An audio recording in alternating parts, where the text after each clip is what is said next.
السلام حبايبي، إن شاء الله كلكم بخير وعافية. ورجعنا مرة ثانية بفيديو جميل ومفيد مثل ما تعودنا دائما.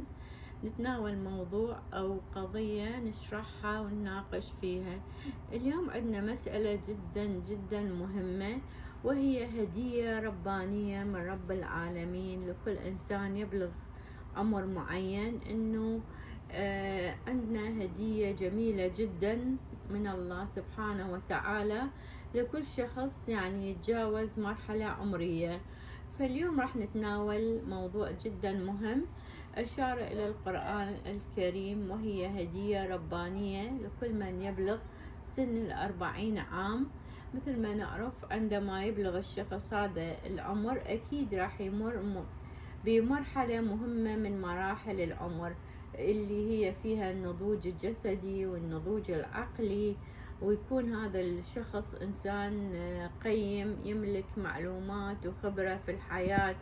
فهذا العمر له أهمية كبيرة، لأن يعني هذه هي مرحلة النضج الفكري مثل ما ذكرت.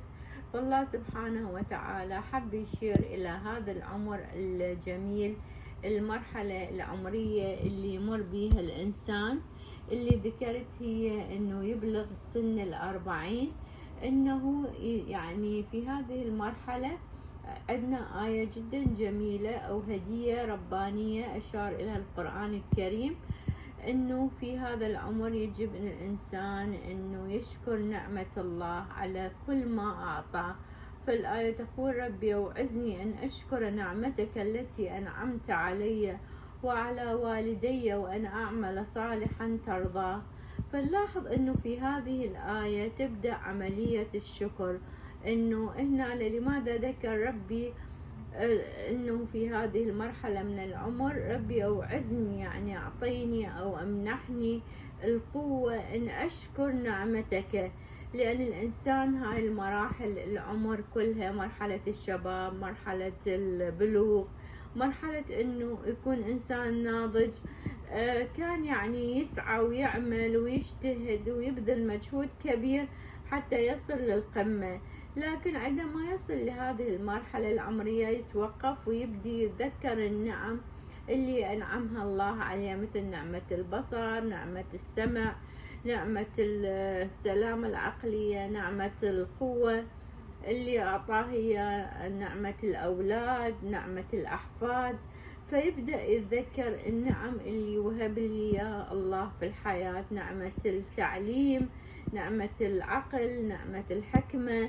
فهاي النعم كلها انه هو كان ما يحاس بيها، لان كان مشغول في زحمة الحياة، في تربية ابنائه، في اعداد جيل يكون جيل قوي واعي يظهر الى الحياة، يمارس العطاء. ايضا انه كان في مرحلة العطاء، يعني يعطي للاشخاص المحيطين به، سواء ابنائه، سواء اخوانه، سواء اهله.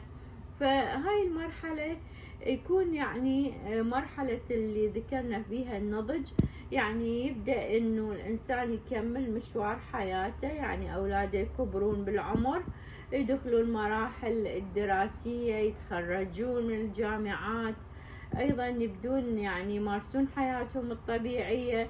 فهاي هنا الانسان راح يعني يلتجئ الى رب العالمين ويتذكر النعم اللي منحها إياه بالحياة، مثل ما ذكرت النعم الكثيرة، ليس فقط نعمة الرزق. فيبدي يشكر الله سبحانه وتعالى على كل هاي النعم اللي أحاطها به، سواء هذه النعم الملموسة أو النعم المعنوية اللي تكون يعني خفية، لكن الإنسان يفهم إنه هاي النعم هي من الله سبحانه وتعالى عليه، فيبدي يشكر هذه النعم. ربي أوعزني أن أشكر نعمتك التي أنعمت علي وعلى والدي. ليس فقط النعم اللي أعطانا إياها، وإنما النعم اللي أعطاها إلى أهلي، إلى أمي، إلى يعني والدي.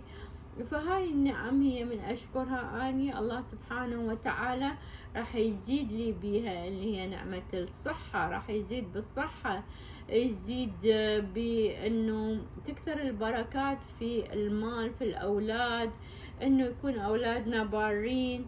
فهذه الآية لها جدا مفهوم كبير ويعني عظيم في داخل نفسنا. فإحنا نحاول دائما نذكر هاي الآية مثل ما ذكرت، أنه هو كل في المراحل العمرية، لكن هاي المرحلة أنه يعني هي محددة بهذا العمر، لأن مثل ما ذكرت الإنسان يبدأ يستشعر النعم اللي مرت في حياته. مثل ما ذكرت في مرحلة الشباب ويكون في دوامة العمل في الانشغال، فما يتذكر هاي النعم اللي مرت بحياته. لكن عندما يصل إلى مرحلة أنه يعني مو يتوقف من العمل، وإنما يعني يأخذ مثل ما نقول يعني راحة، فيبدي يستذكر هاي النعم اللي أحاطت به، كيف إنه الله منح الصحة حتى يربي أولاده، أعطى من نعم الكثيرة اللي هي المال والرزق حتى يوفر كل شيء يطلبوه أبنائه بالحياة. ومثل ما ذكرت أهم نقطة هو إنطاء العلم، إنطاء العقل الراجح، إنطاء الاتزان، إنطاء الإيمان.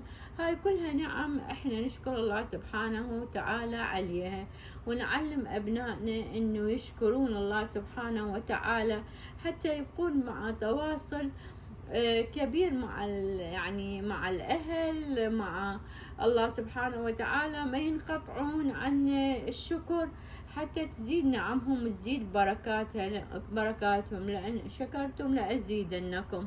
فهذا دليل جدا كبير على انه احنا كل ما نصل مرحلة عمرية يجب ان نتوقف في محطتنا ونتذكر هاي النعم ونحاول نشكر الله سبحانه وتعالى عليها، وانه رزقنا هاي النعم الكبيرة حتى نستشعرها، حتى نحس انه احنا وصلنا الى مرحلة معينة من النضج. دائما احنا نستوقف في محطات الحياة حتى نرجع بذاكرتنا إلى الوراء ونشكر رب العالمين على كل ما منحنا إله. ومثل ما ذكرت أهم نعمة منحنا الله سبحانه وتعالى هي نعمة العقل، نعمة الاتزان، نعمة الإيمان. هذه نعم جدا عظيمة. نعمة الصحة اللي هي تاج على رؤوس الأصحاء. فإحنا ما نتوقف عند مسألة معينة، يعني إحنا عندنا شعور إنه الرزق متوقف، إنه إحنا يعني ننسى كل هاي النعم اللي منحنا الله سبحانه وتعالى.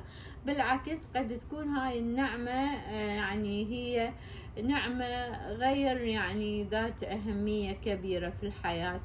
فإحنا لازم نرجع إلى النعم الكثيرة، نعمة إنه أولادنا الحمد لله يعني على الطريق المستقيم، إنه هم ناجحين. هاي كلها نعم إحنا ما نشعر بيها، لكن إذا رجعنا إلى مسيرة حياتنا اليومية كيف إحنا تعبنا حتى نصل إلى هاي المرحلة، أكيد راح نشكر الله سبحانه وتعالى.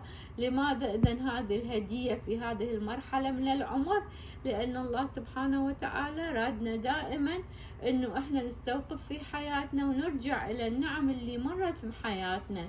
إنه أنت يا إنسان دائما تتململ من قلة رزقك، من قلة العطاء في حياتك، لكن إذا رجعت إلى المراحل السابقة في حياتك أكيد راح تشكر الله سبحانه وتعالى على ما وصلت إليه. مو مجرد إنه أنت فقط يعني تستشعر نعم ملموسة اللي هي المادية، بالعكس هناك نعم مخفية، نعم ما نستشعرها. إنه إحنا إذا مثلا كان في صحتنا شيء بسيط قد إحنا نتململ ونذكر إنه إحنا حالتنا غير جيدة. إذن هذه النعمة جدا كبيرة. فدائما دائما حبايبي نحاول نسترجع النعم اللي في حياتنا ونشكر الله سبحانه وتعالى على كل نعمة، سواء كانت مادية أو نعمة الصحة أو نعمة الأبناء أو نجاحهم، وحتى يزيدنا الله سبحانه وتعالى الكثير. وشكرا.